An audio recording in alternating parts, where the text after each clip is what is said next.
আসসালামু আলাইকুম। একবার খেলে বারবার খেতে মন চাবে এরকমই একটা পায়েস রান্না নিয়ে আসছি। তো এখন হচ্ছে পায়েস রান্নার জন্য ১ মোট চাল নিয়েছি। তো ১ মোট চাল আমি ২ লিটার দুধে ব্যবহার করব।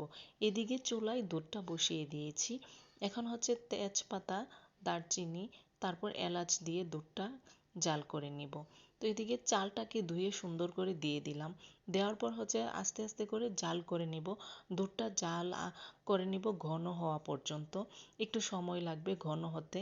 তো যখন চালটা ফুটে আসবে তখন হচ্ছে আমি এখানে হাফ কাপ পরিমাণ কর্নডেক্স মিল্ক দিয়ে দিব।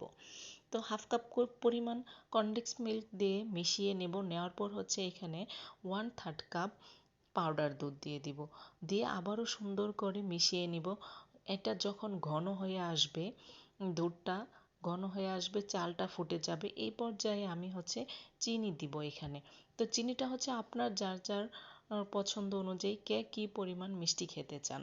তো এখানে আমার হাফ কাপ পরিমাণ চিনি লেগেছে। তো তার মধ্যে হচ্ছে এখানে কনডেন্স মিল্কও দেওয়া আছে, এটাও মিষ্টি। এখন হচ্ছে আমার পায়েস রান্না হয়ে গেছে দেখেন।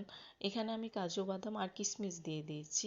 আপনাদের কাছে যদি ভালো লাগে অবশ্যই সবাই লাইক, শেয়ার, সাবস্ক্রাইব করে দিবেন। এই যে দেখেন মাশাআল্লাহ কত সুন্দর আর ইয়াম্মি হয়েছে পায়েসটা।